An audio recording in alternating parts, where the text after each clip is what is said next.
चितौ पिठा तो आपण माने बहुत थर खाइथिबे किंतु थरे एई चितौ को घरे ट्राई करंतु देखिबे खाइया पाए अधिक स्वादिष्ट लागे। नमस्कार, जय जगन्नाथ। कुकुत रश्मि रे आपण मान को बहुत बहुत स्वागत। आज मु आपण मान को पाई नै आसीची चिता लगे अमावास्या उपलक्षे ताଳ चितौर रेसिपी। आपण माने तो एमती नॉर्मल चितौ बने की खाउथबे किंतु एबे ताଳ सीजन स्टार्ट हे गलानी तेणु मु भाबिली ताଳରେ चितौ पिठा बनेबी। यार टेस्ट नॉर्मल चितौ ठारू पूरा अलगा रहइबो आ बनेबा शैली भी टिके अलगा रहइबो। जदि आपण मानकु मोर ए रेसिपी पसंद आसे ताले प्लीज वीडियो को लाइक शेयर एंड सब्सक्राइब करिया को बिल्कुल भी भूलंतुनी। पाखरे थिबा बेल आइकन को क्लिक करि दियंतु जहा द्वारा मोर नुवा नुवा वीडियो रो नोटिफिकेशन आपण को पाखरे प्रथमे पहुंचबो। वीडियो को प्रथम रो लास्ट पर्यंत देखंतु जहा द्वारा वीडियो रे मु छोटो छोटो टिप्स और ट्रिक्स बतेबी जहा द्वारा पिठाटी पूरा परफेक्ट बनिबो। चलंतु ताले रेसिपी स्टार्ट करबा। चितौ पिठा बनेया पाए हमको ताଳ दरकार काई ना हमें ताଳ चितौ बनाउचे। मुडे पाचिला ताଳ नै छ ताळ टिके बड़ साइज रे अछि।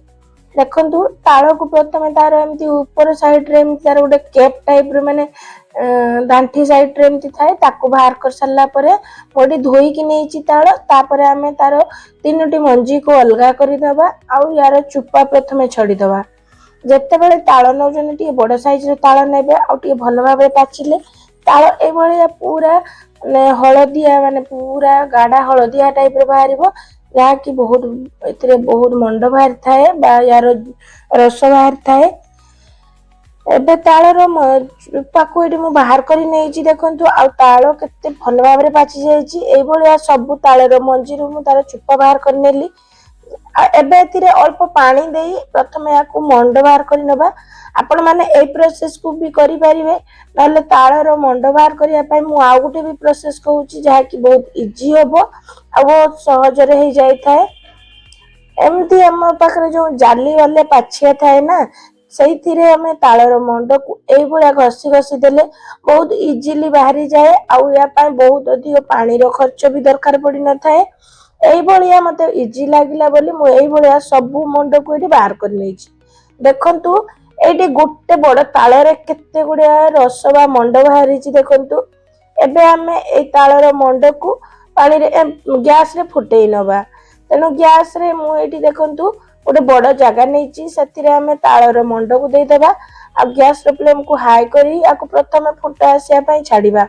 किंतु याको जते बेले फुटौचंती गैस को बिल्कुल भी छाड़ीबेनी माने मंड को पूरा एमती चलौथुबे नहले ये तळे लागिवार चांस थाए बहुत इजीली तळे लागी जाय थाए। किछि समय फुटिला पर देखंतु एटी ताळ पूरा भलो भाबरे फुटी आसिलानी। ताळ भलो भाबरे फुटी आसिला परे गैस रो फ्लेम को एटी मीडियम करिबा बा लो फ्लेम रे भी कुक करि परिबे। किंतु याको पूरा एटी मु 40 मिनिट पाखा पाखी फुटिला परे ए भलो भाबरे माने फुटी की कमी आसीबो। मु आपण मानकु देखौची जे केते पर्यंत याको फुटेइबे। एडी 40 मिनिट पाखा पाखी फुटिला परे एडी देखंतु ताळ रस बा ताळर मंड केते कमी जाईची आ केते गाडा भी हे जाईची।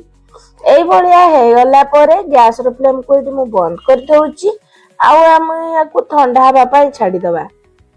एबे हमें मु अरुआ चावल बतरी नैतिली मु याको आगो दिन राती रे ताळर मंड को बनै नै ठंडा हला परे फ्रिज रे रख देइतिली आ एडी अरुआ चावल गोटे कप को पानी रे बतरी नै ओवरनाइट छाडी देइतिली। एडी देखंतु चावल भलो भाबरे एडी बतरी जाईची। मु घरे नॉर्मल अरुआ चावल नैची। आपण माने जे कोनोसी चावल नेबे जहा कि पिठा बनिया पय बहुत सहज हबो। एबे हमें चावल रु पानी को अलगा कर देबा माने ताको धोई की या एक्स्ट्रा पानी बाहर कर सल्ला परे याको गोटे ग्राइंडिंग जार रे दे देबा आ 3-4 चम्मच पानी देई याको चिकना करिके बाटी नबा। सेम प्रोसेस रे सबु चावल को हमें एटी बाटी की नै आसीबा। आपण माने चावल गुंड रे भी बनै परिबे किंतु मते एटा सहज लागिला। तापरे एबे याको हमें टिके हाथ रे एमती गुळेई नबा आ याको रेस्ट पई छाडी देबा 2 घंटा पर्यंत। आपण माने याको इंस्टेंट भी बनै परिबे किंतु याको जदि टिके एमती किछि समय फॉर्मेशन पई छाडुचंती ना पिठा बेसी नरम हे थाए।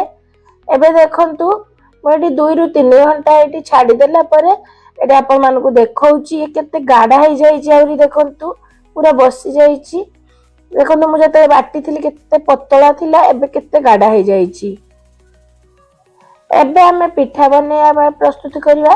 तेणु काली जो फुटेकी रखी तार मंड ताकू आमे ऐड करवा।